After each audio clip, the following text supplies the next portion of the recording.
Datang seorang laki-laki, "Ya Rasulullah, izinkan aku mati syahid, karena orang yang mati syahid itu tidak akan merasakan sakratul maut illa kal qars, seperti cubitan pada tangan.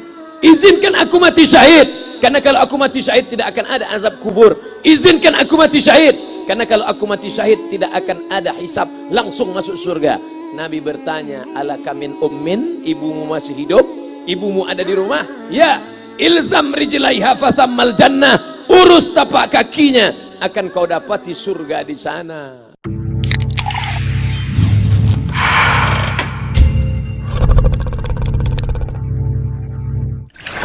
Haji Halim sedang menunjukkan begini cara sayang kepada ibu. Wahai kalian yang tak menghormati ibu, yang menyepelekan ibu, yang merendahkan ibu. Malam ini lihat, beliau tidak ada ceramah, tidak ada tausiah, tapi langsung dibuat begini cara menghormati ibu. Ini sekarang banyak orang tak menghormati ibu. Berapa banyak ibu yang awalnya bantu-bantu, lama-lama jadi pembantu. Dulu dia tidak tarawih, kenapa? Karena kita menangis merengek di rumah. Sekarang di hari tuanya dia tidak tarawih juga. Kenapa? Dia menjaga cucunya. Berapa banyak itu terjadi? Jangan sampai. Dia tidak pernah menolak cucunya, dia sayang. Tapi kita yang berpikir, berapa kali dia tidak jadi sholat duha karena kita kencing di kaitnya. Berapa kali dia tidak tarawih karena kita menangis merengek sampai subuh datang. Berapa kali dia tidak iktikaf karena kita. Andai dia masih hidup hari ini, datang, belikan pakaian yang paling dia suka, belikan perhiasan kalau ada. Andai tidak cium tangannya. Tapi yang sudah meninggal dunia, jangan lupa kau doakan, Rabbil firli wali walidayya warhamhuma kama rabbayani shaghira. Berdoa pun kau tak mau, apalagi yang akan kau bawa menghadap Allah SWT. Meregang nyawa dia melahirkan engkau, 9 bulan 10 hari kau menumpang di perutnya, 2 tahun kau menyusu, melahirkan, menetes darahnya dalam badanmu. Andai kau gendong dia dari Palembang, jangan sebut Palembang lah Pak, dari Pekanbaru Riau, kau gendong dia sampai ke Makkah, kembali lagi, belum tentu dapat menebus satu teriakannya saat melahirkanmu. Lalu apa yang bisa kau lakukan? Datang seorang ibu pergi ke tempat servis HP. "Nak, tolong anak lihatkan HP saya rusak kayaknya." Dia periksa, "Ini enggak rusak, Bu." Terus, "Memang anak ibu enggak nelpon." "Kenapa kau tidak telepon?" Datang dia ke rumah anaknya. "Nak, ibu enggak ada uang mau buka puasa, bisa minjam 100.000? Apa kata si anak? "Sebentar ya Ma, aku tanya istriku dulu." "Ini Ustaz dapat dari mana?" "Ada yang kirim WA grup."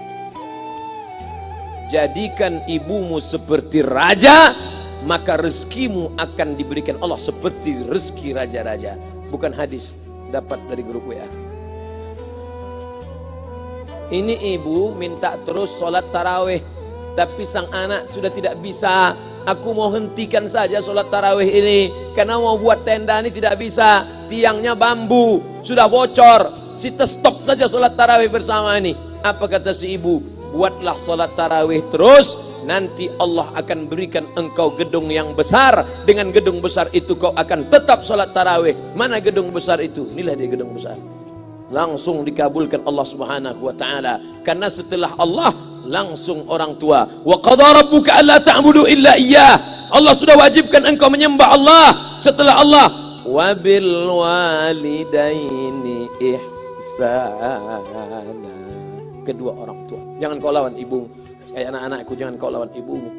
Karena kau lawan ibumu, kau tak pernah mencium kebahagiaan. Walaupun hartamu banyak, kau akan berenang dalam air mata penderitaan sampai kematian datang. Ada pezina hidup di dunia senang, ada pecandu narkoba hidup di dunia senang, tapi orang yang durhaka tetap dapat dosanya dibalas Allah di akhirat. Di dunia coba dapat. Ustaz, kalau di akhirat dapat, di dunia dapat, untuk apa lagi di dunia? Yang di dunia itu DP-nya. Nanti di akhirat akan kau dapatkan cashnya. Oleh sebab itu jangan main-main dengan ibu. Datang seorang laki-laki, "Ya Rasulullah, izinkan aku mati syahid, karena orang yang mati syahid itu tidak akan merasakan sakratul maut illa kal qars, seperti cubitan pada tangan. Izinkan aku mati syahid, karena kalau aku mati syahid tidak akan ada azab kubur. Izinkan aku mati syahid, karena kalau aku mati syahid tidak akan ada hisab, langsung masuk surga." Nabi bertanya, "Alaka min ummin, ibumu masih hidup? Ibumu ada di rumah?" "Ya." ilzam rijlaiha fathammal jannah, urus tapak kakinya, akan kau dapati surga di sana. Tak perlu kau mati syahid, tapak kakinya kau urus, kau dapati surga di sana. Kalau tapak kakinya kau urus dapat surga, apalagi kau urus kepalanya, apalagi kau urus badannya. Pulang dari sini, urus ibumu, mandikan dia, belikan pakaian yang baik, cari makanan kesukaannya. Kalau dia sudah meninggal, maka kau datang ke sana, langsung dapat tisu. Bapak Ibu yang dimuliakan Allah Subhanahu wa taala. Ini Ustadz suaranya menggelegar nih, marah apa? Enggak, saya tak marah. Terus dikasih Haji Alim buka nasi kuning tadi, makanya suara menggelegar. Dimasukkan Pak Kapolda daging sama ayam 3. Masya Allah, ini kari Palembang nih Pak Ustadz. Mantap, menggelegar suara kita di rumah. Bapak Ibu yang dimuliakan Allah Subhanahu wa taala, datang seorang laki-laki, kata Nabi sallallahu alaihi wasallam, nanti akan ada laki-laki yang datang kemari minta doanya, doanya kabul. Sahabat heran, kami yang hidup sama Nabi, kami yang perang sama Nabi, kami yang jihad sama Nabi, kenapa mesti minta doa dia? Dia tidak pernah ketemu Nabi. Pokoknya nanti kalau dia datang, minta doa sama dia. Setelah Nabi SAW meninggal, barulah dia datang. Orang itu bernama Uwais Al-Qarni. Kenapa doanya makbul? Dia merawat ibunya. Kalau ibumu kau rawat, doamu dikabulkan Allah Subhanahu wa taala. Apa yang kita lihat malam ini adalah buah bakti kepada seorang ibu. Ya Rasulullah, man ahaqqun nas bi husni sahabati? Siapa yang paling layak mendapatkan baktiku? Ummuka. Siapa lagi? Ummuka. Siapa lagi? Ummuka. Ibumu, ibumu, ibumu. Tsumma man? Siapa lagi? Abuka. Kami, Ustadz, Jenderal Bintang 5, alim ulama, kami hanya dapat 1, sedangkan kalian ibu dapat 3. Ibumu, ibumu, ibumu. Kenapa ibu dapat 3? Karena ibu bisa melakukan 3. Ibu mengandung, ibu melahirkan, ibu menyusukan. Kalau bapak mau dapat 3, coba yang 3. Pulang dari sini, pergi ke tempat jual kelapa muda, beli 1. Jangan dibelah, ikat di perut 9 bulan 10 hari. Kalau mau merasakan melahirkan, pulang dari sini, pergi ke tempat jual mangga. Telan bulat-bulat, keluarkan bulat-bulat. Emang enak jadi perempuan. Mereka luar biasa.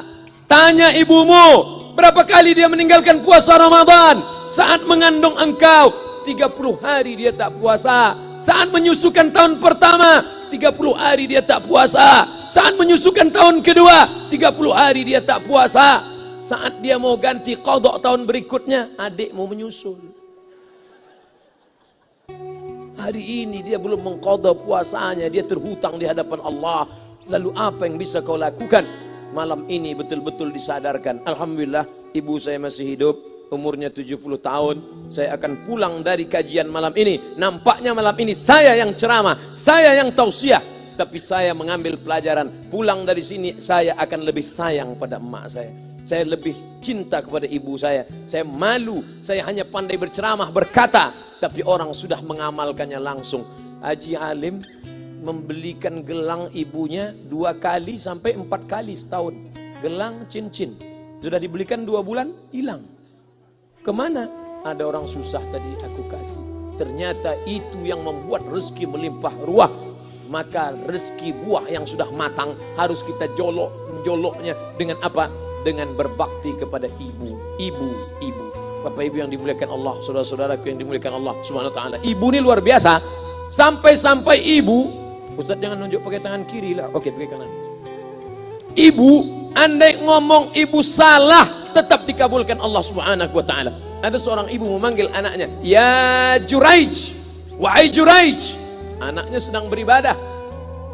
Ibadah pada Allah atau nyambut ucapan ibu? Allah lebih mulia, dia diam. "Ya Juraij." Dia tetap diam. "Ya Juraij." Dia tetap diam. Dia tidak jawab seruan ibunya. Sampai akhirnya ibunya berkata, apa kata ibunya? "Allahumma la tumitshu hatta turihi wujuhal mumisat."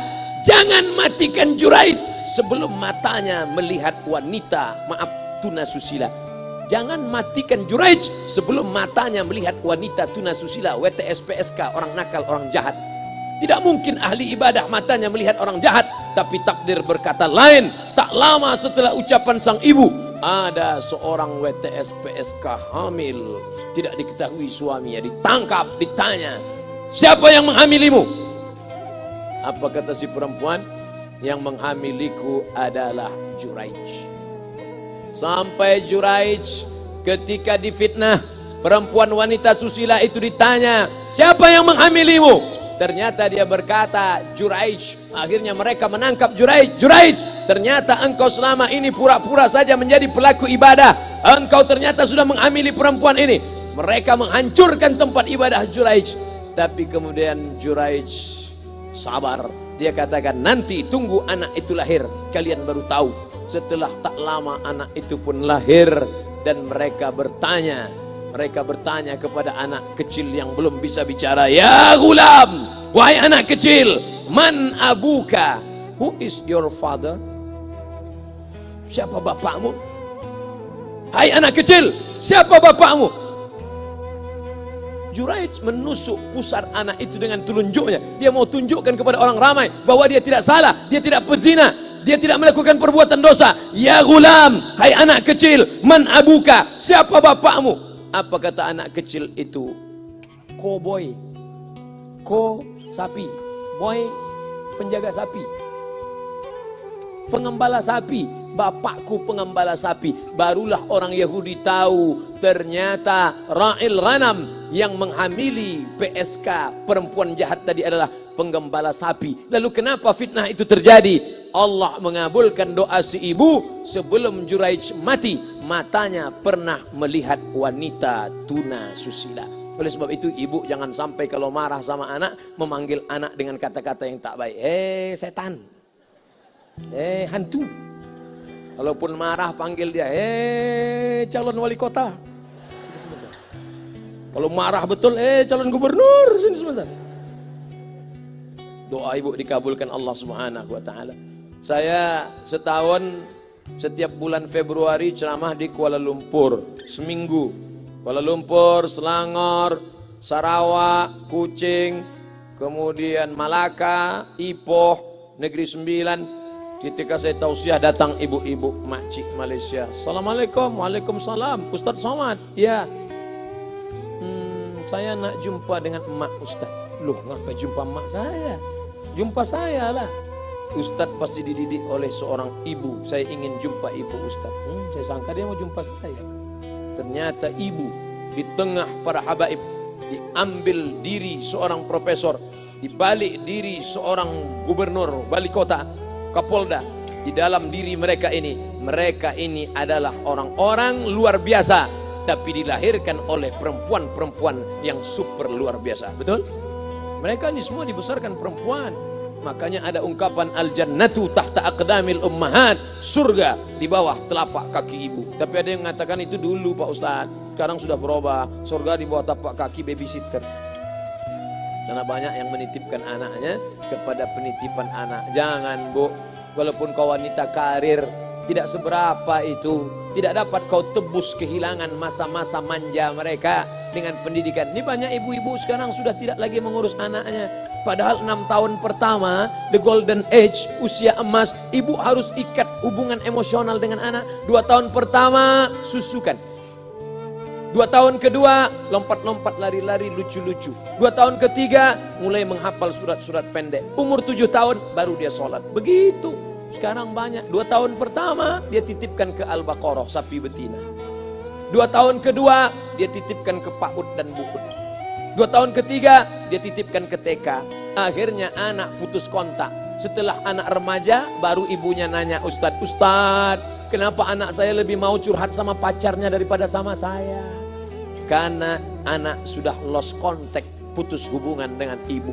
Itulah yang dulu dikejar dengan wanita karir. Pergi pagi pulang petang, peras keringat, banting tulang, tunggang langgang, lintang pukang. Tak dapat kau tebus dengan apapun. Oleh sebab itu, kalau kau sayang kepada mereka, besarkan mereka. Nanti setelah dia SMP, kau tetap bisa berkarir, tetap bisa apapun. Tapi usia emas ini tetap jaga mereka. Di balik anak-anak yang luar biasa,